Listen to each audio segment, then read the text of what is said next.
오늘도 예배 가운데 나온 모든 청년 여러분들 환영합니다. 옆장과 인사하겠습니다. 샬롬. 샬롬. 언제도 어색하죠? 그러나 자연스러워질 때까지 앞뒤로 또 인사하겠습니다. 샬롬. 샬롬. 네, 오늘 또 처음 예배 나온 우리 형제 자매들이 보이는데 예배 가운데 와주셔서 너무 감사합니다. 주님이 여러분들 부르신 줄 믿습니다. 이제 봄이 왔나 봐요. 그죠? 저만 덥나요? 너무 덥죠? 뒤에 문을 잠깐 조금만 열어줄 수 있으세요? 조금 열었다 추우면 좀 닫아주세요. 네.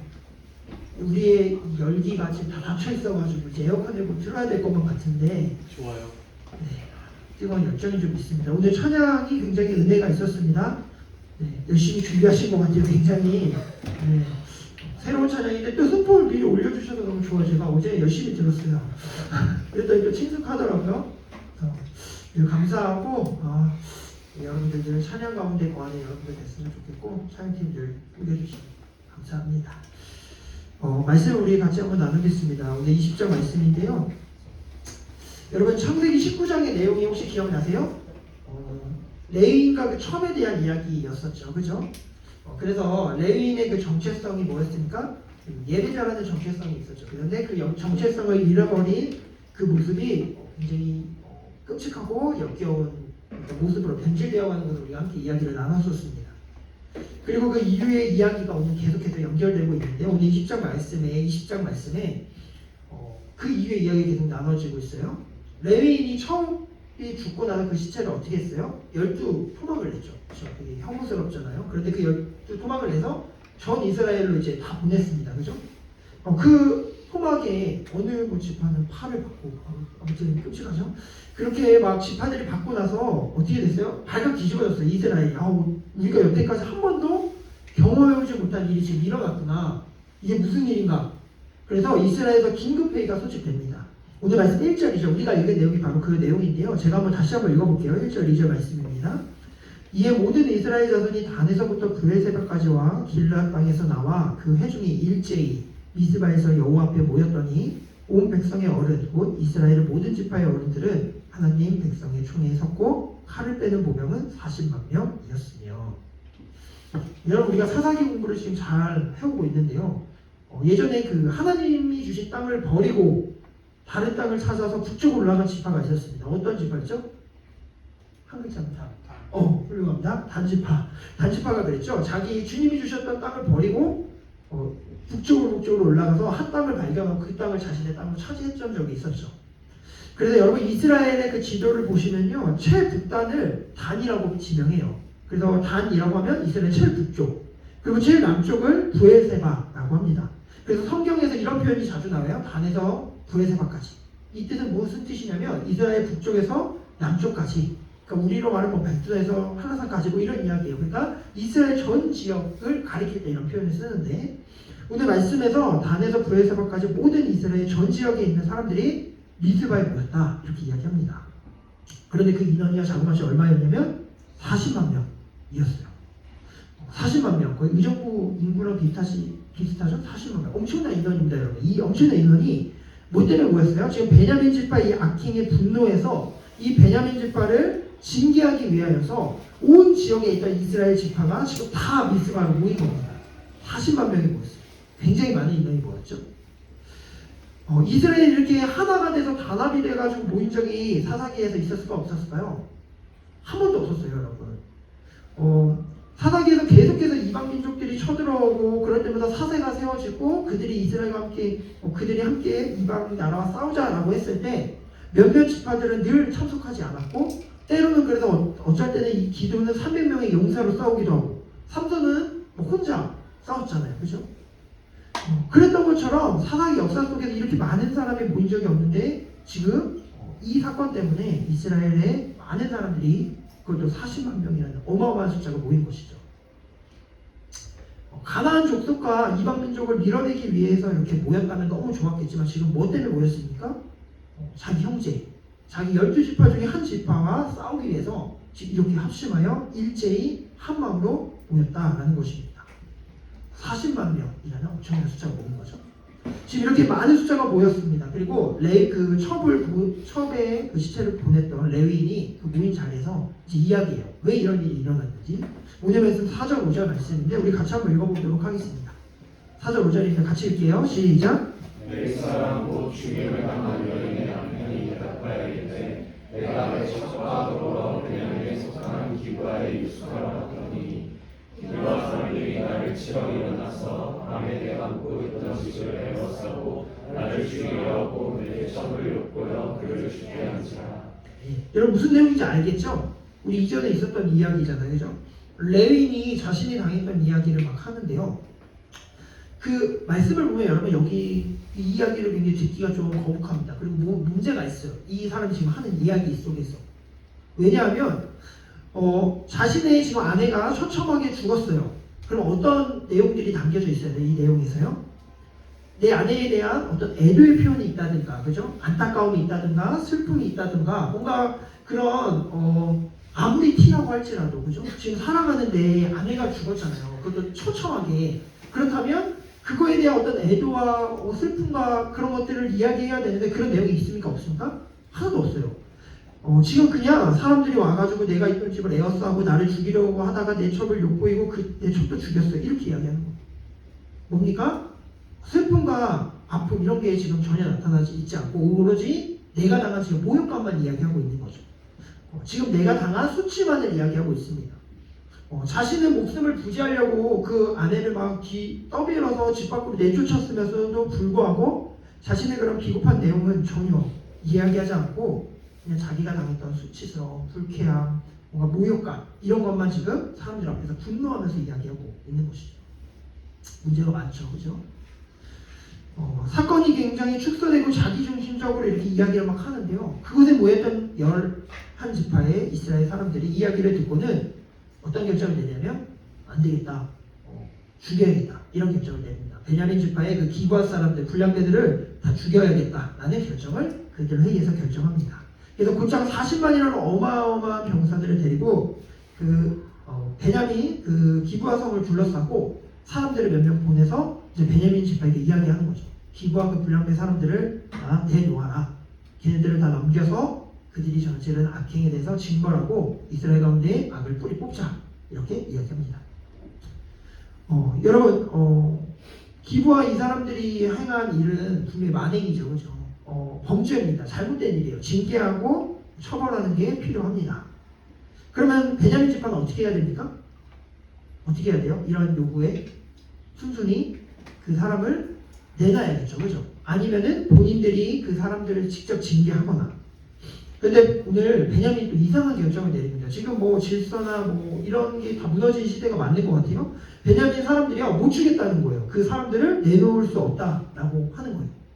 왜 그랬을까? 뭐 여러 가지가 있겠죠. 먼저는 막 사람들을 엄청 많이 데리고 와서 자신들을 협박한다고 생각해서 뭔가 자신들의 자존심이 상했거나 뭐 기분이 나빴을 수도 있어요. 또 한 가지는 의리라고 생각했을 수도 있습니다. 내 사람을 우리가 지켜야겠다. 이렇게 내줄 수 없다. 우리 사람이니까 우리가 끝까지 지켜야겠다. 이런 생각을 했을 수도 있어요. 뭐 어찌됐든 간에 베냐민은 지금 잘못된 선택을 하죠. 그죠? 우리는 내어줄 수 없다. 대신 우리가 싸우겠다. 이렇게 이야기합니다.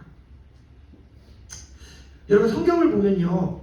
되게 특별하게 성경 속 안에 이스라엘의 정서와 우리나라 정서랑 되게 비슷한 부분들이 많다라는 생각을 늘 하게 돼요. 상황적인 것들도 여러 가지가 그렇겠지만 여러분 우리나라의 정서 중에요. 그 정이라는 정서가 있잖아요. 그렇죠? 정 아시죠? 정. 쪼급하기 정. 정이 있잖아요. 그렇죠? 여러분 정이 뭡니까? 굉장히 가족을 중시하고 뭔가 내 사람을 굉장히 소중하게 생각하는 어떤 가족주의에서 확장되는 어떤 그런 개념들이잖아요. 그죠? 그래서 막 여러분 선배, 후배님 이러면 어때요? 굉장히 거리 느껴진다. 나랑 안 친한가 봐 막 이러죠. 근데 좀 친해졌을 때 형, 뭐 언니 이렇게 부르면 어떻게 해요? 좀 친해졌다. 거리감이 있다. 이제 가까워졌다. 이렇게 우리가 여기잖아요. 그죠? 그런 게 있죠. 그리고 또 여러분 우리가 식당 가면 어떻게 부릅니까? 이모, 그죠? 이모가 너무 많아요, 지금. 우리 이모들이 각 곳곳에 계시잖아요, 그죠? 뭔가 저기요라고 한다든지, 뭐 종업원님 뭐 이렇게 부르면 좀 약간 뭔가 이상하잖아요, 그죠? 반찬도 덜 줄 것 같고. 그런데 뭔가 이모님 하면은 뭔가 친밀하고 가까운 것 같고, 그죠? 이런 우리 뭔가 이런 정서적인 이런 감정들이 우리 안에 있죠. 그래서 뭔가 살과 우리 내 고향 사람 아니면 내 학교 사람 뭐 아니면 뭐 어쨌든 나와 연결된 어떤 거리가 울타리 안에 있게 되면 정이 가고 마음도 더 생기고 챙겨주고 싶은 이런 정서들이 우리 안에 있어요. 나쁜 정서가 아니라 아주 좋은 정서죠. 근데 여러분 때때로 이러한 가족주의적인 이런 모습이요. 그러나 때때로는 정의랑 공의를 무너뜨리게 하고 파괴하는 원인이 되는 걸 우리는 또 보게 되는 것이죠. 잘못된 것이 분명히 있음에도 내 사람이니까 뭐 나에 소속되어 있는 사람이라 분명하게 얘기를 못해요. 그리고 반성할 기회를 제공해 주지 못하고 그냥 덮어주죠. 그리고 내 사람이니까 그냥 잘못됐더라도 끝까지 편들어주는 것으로 우리를 강조해요. 거기서 뭔가 지적하면 쟤 뭐야? 쟤는 우리 아니잖아. 이렇게 얘기하는 거죠. 이러한 모습 속에서 오히려 정의가 무너지게 되는 것을 볼 수 있죠. 오히려 연합을 방해하고 공동체가 썩어가게 하는 아주 심각한 원인이 이런 부분에서 발생합니다. 여러분 지금 베냐민도 동일해요. 베냐민도 지금 이러고 있는 것이죠. 이러고 있는 거예요. 자신들이 뭔가 다수 이스라엘 다른 지파에게 정죄당하는 것이 부끄럽거나 수치스러웠을 수도 있죠. 또 내 가족을 내어주는 게 불편했을 수도 있습니다. 그러나 그럼에도 하나님의 말씀에 그것은 분명히 잘못된 일이고 그것에 대해서 책임을 오히려 묻고 반성할 기회를 주고 다시 새로워질 수 있도록 아프지만 살을 도려내는 것 같지만 그래도 그것을 덮는 것이 방책이 아님에도 불구하고 지금 베냐민은 의리, 가족이니까 이것을 더 중시하면서 결국 싸우겠다라고 하는 것입니다. 그렇게 전쟁이 지금 이어지는 것이죠. 그래서 여러분 지금 이제 가족들 간의 전쟁이 일어납니다. 12지파의 싸움이 일어나요. 11대 1의 싸움. 인원으로 따지면 40만 명 대 26,700명의 싸움. 40만 명 대 26,700명의 싸움. 여러분 누가 이길까요? 성경을 안 읽어봤겠지만 한번 추측해 보세요. 여러분 40만 명 대 26,700명의 싸움 누가 이기겠습니까? 40만 명이 이기겠죠. 그죠? 여러분 식사 안 하셨어요? 오늘 뭔가 기운이 좀 그런데 어쨌든 다 아시겠죠? 대답을 안 할 뿐이지만 상식적으로요. 봐도 딱 누가 이기겠어요? 40만 명 대 26,700명이니까 수적으로 우위에 있죠. 그리고 11지파랑 지금 한 지파가 싸우는 거잖아요. 그리고 심지어 죄는 누가 지었어요? 이제 베냐민 지파가 지었기 때문에 당연히 여기가 이겨야 맞겠죠. 근데 여러분 오늘 성경에서 반전이 일어나고 있죠. 그죠? 우리가 읽지 않았지만 우리 20장 뒤 후반부에 보면요. 이 이스라엘의 11지파가 연합군이 지는 거예요. 그것도 한 번도 아니고 두 번이나 싸워서 패배합니다. 그래서 무려 그 전체 40만 명 중에 10분의 1이라는 4만 명이라는 사람이 죽게 돼요. 이 여러분 4만 명은요 어마어마한 숫자죠. 베냐민 지파 다 모인 숫자보다 더 많은 숫자잖아요. 그죠? 이 많은 사람들이 지금 패배하게 됩니다. 여러분 이스라엘 입장에서 어땠겠어요? 너무 당황스럽겠죠. 그죠? 우리가 수적으로 분명히 이길 수 있고 쟤네가 죄 지었는데 말도 안 되는 일이잖아요. 그리고 이들이 좀 더 당황스러웠을 수 있는 이유는 이들이 싸우기 전에 뭘 했냐면 기도를 했어요. 하나님께. 기도를 하고 싸우러 갔는데도 진 거예요. 그런데 오늘 우리가 살펴보아야 할 것은 이 기도의 내용이거든요. 이들이 어떻게 기도했냐라는 거예요. 오늘 18절 말씀인데 우리 같이 한번 읽어보겠습니다. 18절 말씀 함께 읽겠습니다. 시작. 이스라엘 자손이 일어나 베델에 올라가서 하나님께 여쭈어 이르되 우리 중에 누가 먼저 올라가서 베냐민 자손과 싸우리까 하니 여호와께서 말씀하시되 누가 먼저 갈지니라 하시니라. 지금 베냐민의 기도의 내용인데요. 이스라엘의 기도의 내용인데 이스라엘 11지파가 하나님께 기도합니다. 기도하고 처음 시작을 기도로 시작했던 건 너무 잘한 일이었어요. 좋은 일이었어요. 전쟁 전에 기도했어요. 근데 왜 패배했을까? 여러분 기도의 내용이 어떠냐면요. 이렇게 기도해요. 하나님 우리가 싸울 건데 우리 중에 누가 먼저 올라갈까요? 우리가 전쟁하는데 누가 먼저 올라갈까요? 이렇게 기도합니다. 여러분 기도에 문제가 있어요. 뭐가 잘못됐을까요? 뭐가 잘못됐을까요? 맞죠. 훌륭합니다. 지금 하나님께 뭔가 허락을 구하는 기도 같아 보이잖아요. 그러나 이들은 이미 결정했어요. 어떻게 하기로? 싸우기로.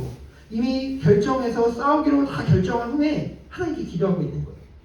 그러니까 자기가 하고 싶은 것을 이미 정해놓고 하나님께 그 답을 확인받고 싶은 거죠. 나는 이렇게 하고 싶은데 주님이 이렇게 맞다고 얘기해 주세요. 그러니까 하나님의 뜻을 구하는 것처럼 보이지만 지금 자기의 뜻을 구하는 기도를 하는 것입니다. 그렇게 기도하고 잘못된 기도를 하며 나아갔어요. 첫 번째 실패했죠. 또다시 기도합니다. 23절을 보면요. 내 형제 베냐민 자손과 싸우니까 이렇게 기도해요. 조금 내용이 달라지긴 했으나 역시나 하나님의 결정을 하나님께 맡겨드리는 기도가 아닙니다. 그냥 내가 싸우겠다는 기도예요. 또 내가 싸우고 싶어요. 지금 싸울 거예요. 하나님 하면 되겠죠? 이런 기도예요. 이렇게 잘못된 기도를 시작으로 싸웠던 그 이스라엘 지파는 4만 명이라는 엄청난 패배를 경험합니다. 그리고 조금 패배를 경험하고 수많은 사람들이 죽고 나서 조금 정신 차렸어요. 그래서 이것이 아니구나라는 것을 깨닫게 되죠. 그러면서 그들은 이제 울고 금식하고 번제와 화목제를 드리면서 다시 주님께 묻습니다. 이거는 조금 다른 기도를 올려드려요. 이렇게 기도해요. 하나님, 내 형제 베냐민과 싸울까요 말까요? 오늘 말씀에 나와요. 하나님, 싸울까요 말까요? 이런 기도로 이들의 기도가 바뀌는 것을 보게 됩니다.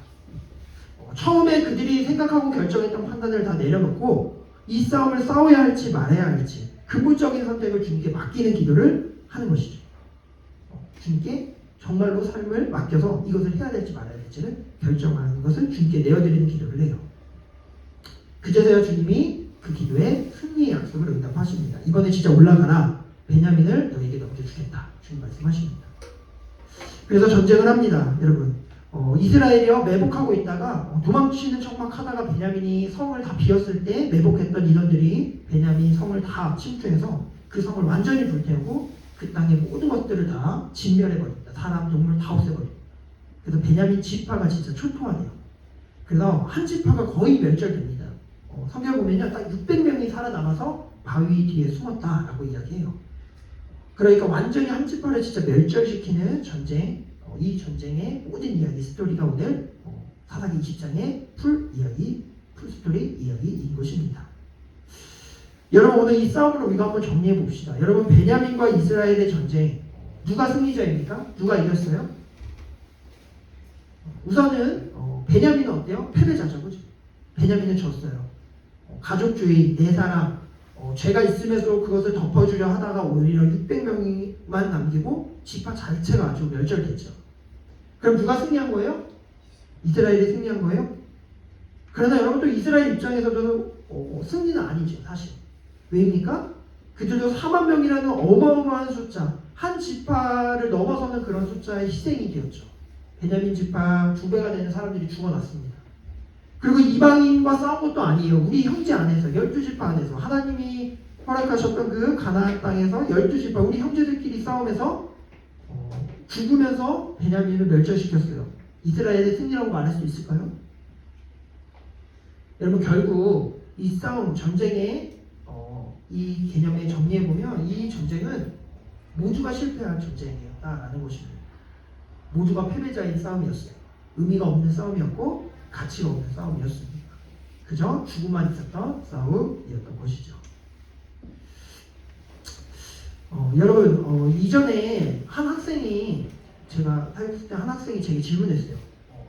신앙생활 굉장히 열심히 하는 학생인데 저한테 질문했어요. 목사님, 저는 왜 이런 삶을 살아야 합니까? 굉장히 근본적인 질문을 저한테 하는 거예요. 저희 집은 부모님도 사이가 안 좋으시고 저는 왜 이런 집에서 이렇게 고통받으며 살아야 합니까? 저는 하나님도 잘 믿고 예배도 잘 드리고 기도도 맨날 하는데 왜 나만 이렇게 힘든가요? 다른 친구들은 교회도 안 다니는데 너무 편하게 잘 살고 좋은 부모님 만나서 편안한데 저는 매일이 전쟁 같아요. 왜 저는 이렇게 살아야 돼요? 이렇게 질문하는 것입니다.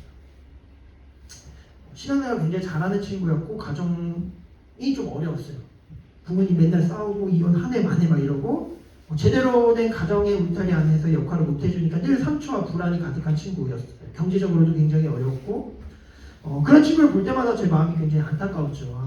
어떻게 뭐라고 얘기해줘야 될까? 그 친구에게 어떻게 설명해줘야 할까? 뭐라고 대답해줘야 될지 사실 모르겠어요. 왜냐하면 그 친구의 삶이 왜 그렇게 전쟁같이 어려운지 저도 답을 말해줄 수는 없잖아요. 그 친구가 잘못한 것도 아니고 그 친구의 상황이 좀 좋아졌으면 좋겠는데 특히 신앙이 있는 그 친구의 삶이 순탄했으면 좋겠는데 그래서 이 땅 가운데 뭔가 권선징악 주님 믿는 사람들은 잘 되고 아닌 사람들은 조금 덜 됐으면 좋겠다라는 그런 삶의 모습이 있었으면 좋겠는데 그러지 않으니까 저도 답답한 것이죠. 그래서 뭐라고 답을 주기가 어려웠어요. 그런데 저는 제가 알고 있는 분명한 답을 알려주었습니다. 그 친구한테 이렇게 얘기했어요. 나도 너의 그 삶이 왜 그런지 모르겠어, 목사님도. 너무 안타깝다. 그러나 분명히 한 가지 알고 있는 것은 있어.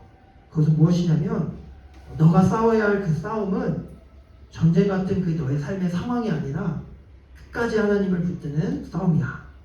너가 그 싸움을 잘 싸우기를 주님은 지금 원하고 계셔. 그리고 하나님 붙드는 싸움을 잘 싸워 나간다면 너는 알게 될 거야. 하나님이 널 위해서 지금도 싸우고 계시다는 것을.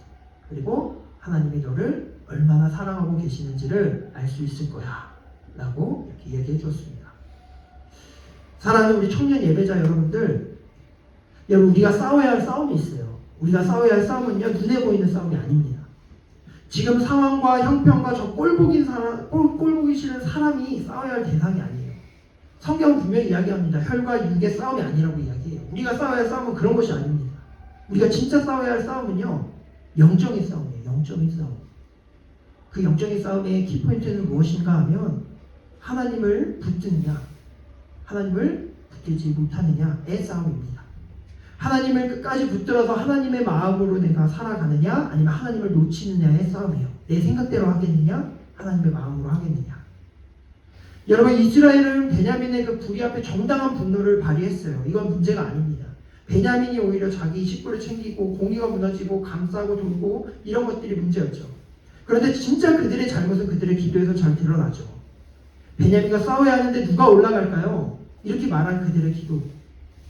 아무리 옳은 일이고 맞는 일이라 하더라도 하나님이 빠져있는 그들의 삶은 하나님께 묻기는 하는 것 같지만 결국 자기가 하고 싶은 대로, 결국 내 생각대로 살아가는 삶, 하나님께 구하지 않고 내 마음, 하나님의 마음에 합하게 하나님의 마음을 깨닫기를 원하지 않는 삶, 주님을 의지하지 않는 삶, 이러한 것은 다 의미 없는 싸움에 지나지 않는다라는 것을 사사기의 말씀을 통해서 우리에게 말씀하고 있는 것입니다.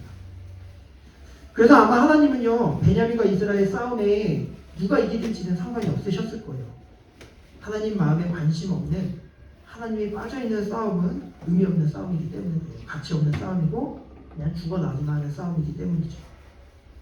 결국 누구도 승리하지 못하는 죄악이 싸우는 육의 싸움이기 때문에 그렇습니다. 사랑하는 우리 예배자 여러분들, 우리가 아무리 열심히 치열하게 살고 우리의 삶의 위기를 극복해 보려고 노력하고 우리의 삶이 조금 더 나아지기 위해서 최선을 다하고 살고 누군가에게 정말 좋은 사람, 착한 사람으로 인정받기 위해서 선하게 살아도, 내 가정과 학업과 직장에서 내가 치열하게 싸워도 여러분 그 싸움에 하나님이 빠져 계시다면 아무리 열심히 노력해도, 심지어 내 삶의 문제가 해결되어도 결국 그것은 지는 싸움이다 라는 것입니다. 가치 없는 싸움이고요, 남는 것이 없는 싸움이에요. 결국 허무한 싸움이다 라고 이야기할 것입니다. 그래서 우리가 진짜 싸워야 하는 싸움은 어떤 싸움인가? 하나님을 붙드는 싸움입니다. 기도하는 싸움이에요. 상황과 형편이 말할 수 없이 힘들어도 또 하나님을 붙드는 게 우리가 진짜 싸워야 할 싸움입니다. 내 상황과 판단, 그것 앞서서 기도하는 싸움을 우리는 싸워야 하는 것이죠. 하나님의 뜻을 구하는 싸움을 해야 돼요. 내가 하고 싶은 거 주님 하게 해주세요가 아니라 주님의 뜻이 어디에 있는지를 묻는 싸움을 우리가 싸워야 하는 것이죠. 내가 있는 그 자리에 날 주신 그 하나님의 뜻을 헤아리는 싸움을 해야 되는 것입니다. 가장 선하신 주님이 왜 나를 이 자리에 두셨고 지금 내가 왜 이렇게 힘들고 어려운지, 그러나 그 가운데 분명한 하나님의 마음이 있다는 것을 확신하며 기도하는 싸움, 이 싸움이 정말 우리에게 필요한 싸움이다 라는 것입니다. 우리 찬양하고 기도하면서 함께 나갔으면 좋겠는데요, 불경 주시고 우리 찬양하면서 오늘 말씀 기억하면서 여러분 같이 기도했으면 좋겠습니다.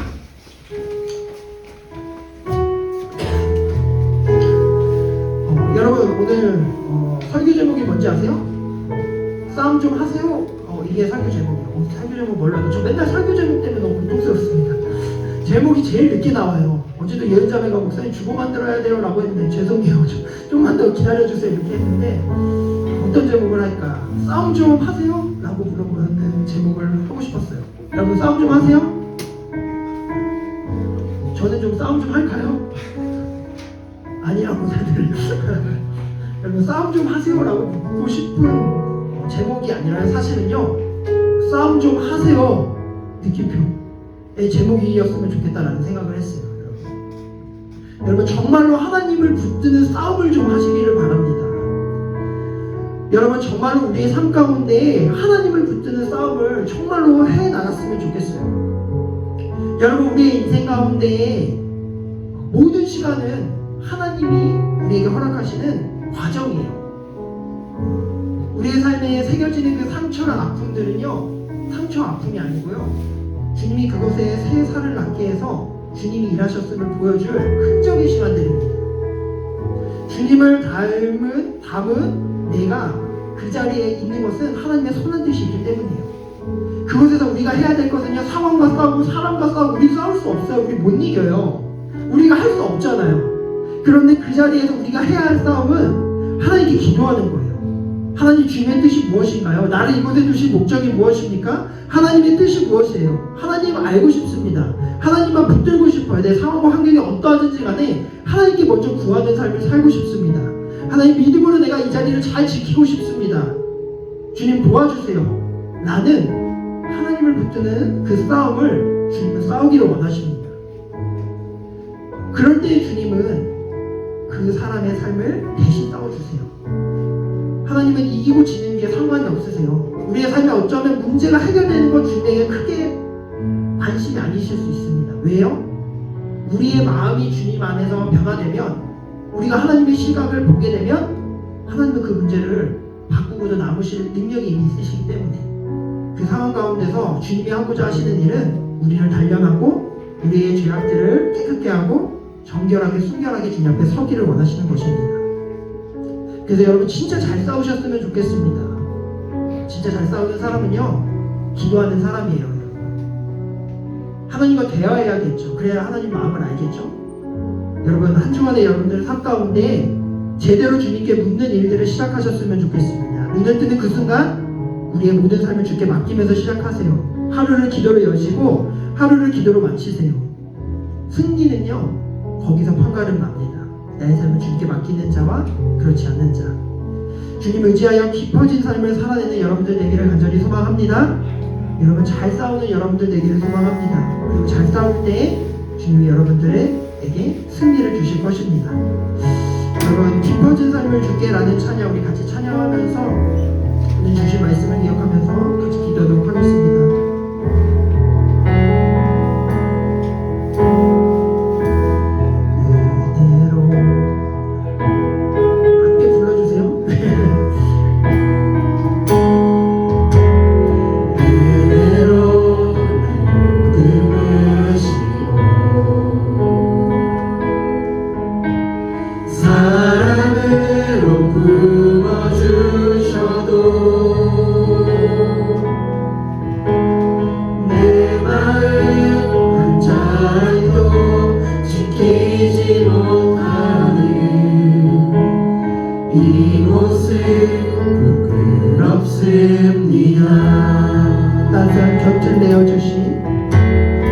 따스한 곁을 내어주신 주님 앞에 나아갑니다.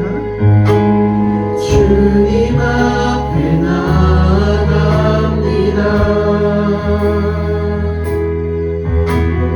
표현 못할 은율로 나를 이끄시는 주 이름만 바라고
여러분들, 오늘 우리가 싸워야 할 싸움은 여러분 하나님을 붙드는 싸움입니다.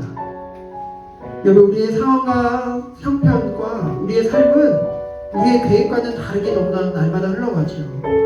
때로는 어려움과 아픔과 힘겨운 시간들을 만납니다. 그 상황 가운데서 우리가 그 문제를 잘 넘어갔으면 좋겠지만 때로는 우리 힘으로 할 수 없는 일들이 너무나 많습니다. 여러분, 그러한 삶 가운데 우리를 하나님이 주신 이유가 있어요. 주님은 선하시기에 우리를 그 자리에 분명히 새겨놓으신 이유가 있습니다. 저는 잘 모르지만 주님은 우리 한 사람 한 사람에게 그 주님의 마음을 깨닫게 하실 것입니다. 어쩔 때요? 주님께 기도하며 나아갈 때 주님의 마음을 부어주실 것입니다. 마주한 슬픔을 견디면서 그 가운데 하나님의 마음을 닮아가기를 원하실 것입니다. 그리고 변화된 우리의 삶을 통하여 우리의 상황과 형편을 변화시키실 것이고 결국에는 하나님이 하셨다고 고백하게끔 우리를 빚어가실 것입니다. 여러분, 이 시간 우리가 같이 기도했으면 좋겠습니다. 주님, 내가 나의 삶의 모든 자리자리에서 하나님을 놓치지 않도록 도와주옵소서. 하나님 알고 싶다고 하나님 계획, 하나님의 뜻을 알고 싶다고 말하면서도 기도하지 않았던 나를 하나님 긍휼히 여겨주시고 이제는 주님 앞에 기도하는 삶을 살아가게 하여 주옵소서. 나의 삶을 주님께 맡겨드립니다. 하나님, 내가 다 결정하고 내 계획대로 내 생각대로 하면서 그저 하나님께 도와달라는 기도만 하는 그런 미련하고 연약한 삶이 아니라 나의 모든 것들을 다 내려놓고 주님의 뜻을 구하며 하나님의 마음을 깨달으며 하나님이 주시는 그 마음의 확신을 얻고 걸어가는 우리의 인생 되게 하여 주옵소서. 하나님, 내 삶에 그 너무 힘겨운 싸움 주님 함께 싸워주시고 내가 할 수 없는 것들을 주님이 하여 주옵소서. 나는 주님을 붙잡겠사오니 주님이 내 삶에 놀라운 일들을 행하여 주옵소서라고 이 시간 주님, 내가 주님을 붙드는 싸움을 잘 싸울 수 있게 도와달라고 우리 이 시간 말씀을 기억하며 같이 기도하겠습니다. 함께 기도하며 나아갑시다. 같이 기도